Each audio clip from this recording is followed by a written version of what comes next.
اگر حضور کو ناگوار خاطر نہ ہو تو یہ غلام یہ عرض کرنا چاہتا ہے کہ آج آپ آرام فرمائیں اور آج آپ کی جگہ یہ غلام بھیس بدل کر دشت پر چلا جائے، کیونکہ آج آپ بہت تھک چکے ہیں۔ شکریہ وزیر باتدبیر، ہمارے آرام کا آپ کو اس قدر خیال ہے، اس خیال سے ہی ہماری ساری تھکان دور ہو گئی۔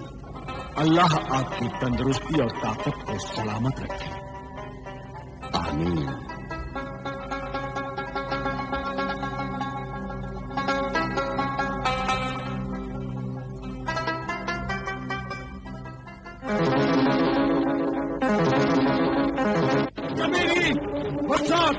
دھوکے باز، بدلو، بدمزاج، شیطان، کائن، دھوکے باز، بدذات، دھوکے باز، بدلو، بدمزاج، شیطان، کائن، کمینے، بدذات، دھوکے باز، کمینے، بدذات، شیطان، کائن، چڑیل، دھوکے باز، بدلو، بدمزاج، چڑیل، کائن، ذلیل، کمیری، بے شرم، بدذات، چڑیل، کائن، کمیری۔ ارے بھائی، یہ اسے کیوں مار رہا ہے؟ پتا نہیں برادر، یہ نوجوان اتنی بے رحمی سے اس گھوڑی کو کیوں مار رہا ہے؟ اس کے متعلق تم کچھ جانتے ہو؟ نہیں مسافر، میں کچھ نہیں جانتا۔ ایسا روز ہی ہوتا ہے، لوگوں کو یہ سب دیکھنے کی عادت ہو گئی ہے، اس لیے اس سے کوئی نہیں پوچھتا۔ کوئی تو وجہ ہوگی، آخر یہ نوجوان اتنی بے رحمی سے اس گھوڑی کو کیوں مار رہا ہے؟ سچ کہا تم نے مسافر، لیکن ہر آدمی اپنے کاموں، اپنی مشکلوں میں اتنا الجھا ہوا ہے کہ کسی کو کیا ضرورت ہے کہ کوئی اسے پوچھے۔ آخر وہ اسے کب تک مارتا رہے گا؟ جب تک وہ خوفناک آواز نہیں آئے گی۔ خوفناک آواز؟ ہاں، مار کھاتے کھاتے گھوڑی کے منہ سے کچھ آواز نکلتی ہے اور مارنے والے نوجوان کا ہاتھ وہیں رک جاتا ہے۔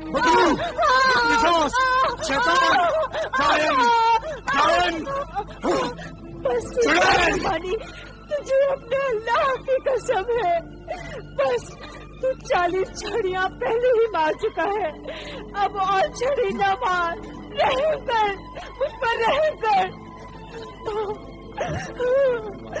رحم کر مجھ پر،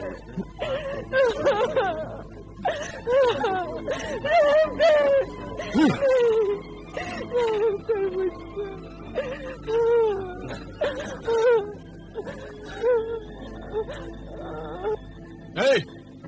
کیا دیکھ رہے ہو تم لوگ؟ دفع ہو جاؤ یہاں سے، دفع ہو جاؤ۔ چلے جائیں گے، ہم یہاں پہلی بار آئے ہیں۔ تو اسی لیے مجھ سے پوچھنا چاہتے ہو کہ میں اس حرام زادی کو کیوں مار رہا ہوں؟ اسی لیے نہیں، نہیں، وہ میں تمہیں نہیں بتاؤں گا۔ جاؤ یہاں سے، چلے جاؤ مسافر۔ مسافر تو جہاں بھی جاتے ہیں وہاں کے رہنے والے انہیں خوش آمدید کہتے ہیں۔ یہ کیسا شہر ہے، کیسی زمین ہے جہاں کے باشندے اللہ کے مسافر بندوں کی خدمت کرنا تو دور، محبت سے پیش بھی نہیں آتے۔ شاید یہ بے مروت اور بے دل لوگوں کا شہر ہے۔ نہیں، نہیں مسافر، نہیں، یہاں کے باشندے خوش اخلاق اور محبت والے ہیں۔ صرف ایک میں ہی بدتمیز اور بد اخلاق انسان ہوں، میں جو لوگوں کے ساتھ بد اخلاقی سے پیش آتا ہے، بد سلوکی سے پیش آتا ہے۔ لیکن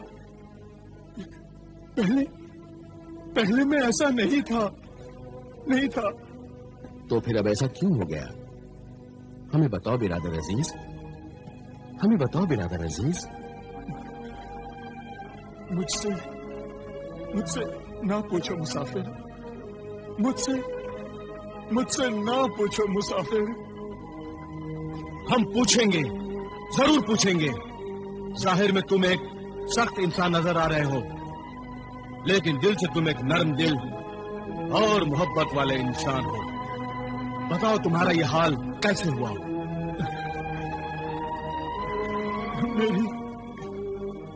میری کہانی سن کر کیا کرو گے؟ پوچھا جو حال تو آنسو نکل پڑے. یقیناً تمہارا دل اتنا دکھی اور بے سہارا ہے کہ اسے ذرا سا رونے کا سہارا ملا اور رونے لگا. تمہارے یہ آنسو بتا رہے ہیں کہ تمہاری زندگی کی کہانی آنسو سے بھری ہوئی کہانی ہے.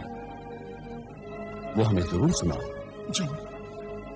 جو گزر چکی ہے اسے سنانے سے کیا فائدہ مسافر، کیا فائدہ؟ میری زندگی تو بدل نہیں سکتی نا مسافر، نہیں بدل سکتی نا. تمہاری زندگی نہیں بدل سکتی، تمہیں کچھ فائدہ نہیں ہو سکتا، لیکن تمہاری کہانی سن کر سننے والوں کی زندگی آنسو بہانے سے بچ سکتی ہے، انہیں فائدہ پہنچ سکتا ہے. اس لیے اے شکستہ دل نوجوان، یہ انسانیت کی ایک بہت بڑی خدمت ہوگی. ہونا تو یہ چاہیے کہ انسان جب تک زندہ رہے انسانوں کی بھلائی کرتا رہے.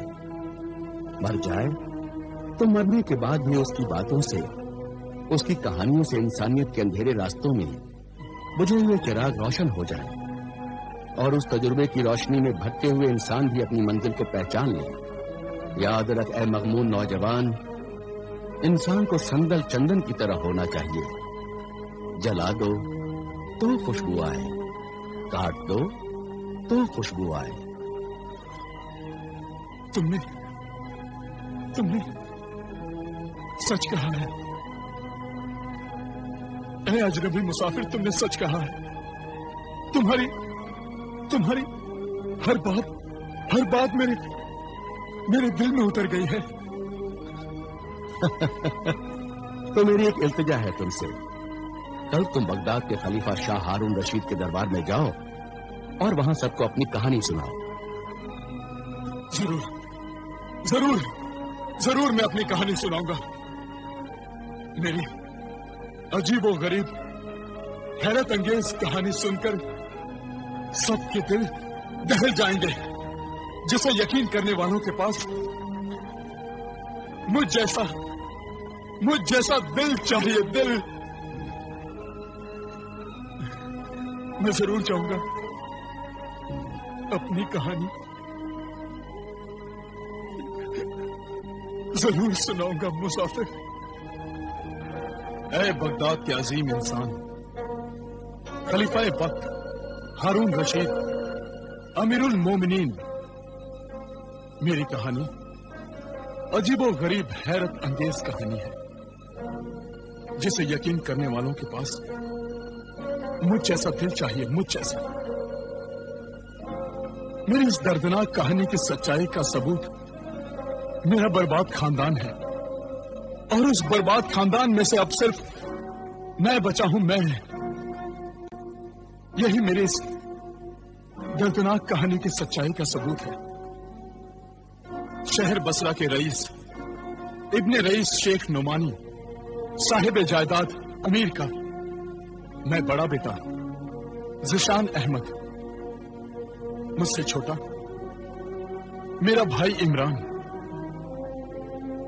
جس کی عمر 18 سال تھی، اور ایک چھوٹی بہن معصومہ جس کی عمر 15 سال تھی.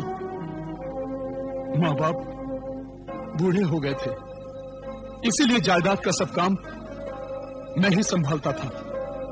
چھوٹا بھائی دینوں دنیا کی تعلیم حاصل کر رہا تھا. جس استاد سے میں نے علم حاصل کیا وہ روحانی عامل بھی تھے، اور ان کی بیٹی عابدہ. ہم دونوں ایک دوسرے کو پسند کرتے تھے. پسند میرے ماں باپ عابدہ کے ماں باپ کے یہاں میری شادی کا رشتہ لے کر گئے.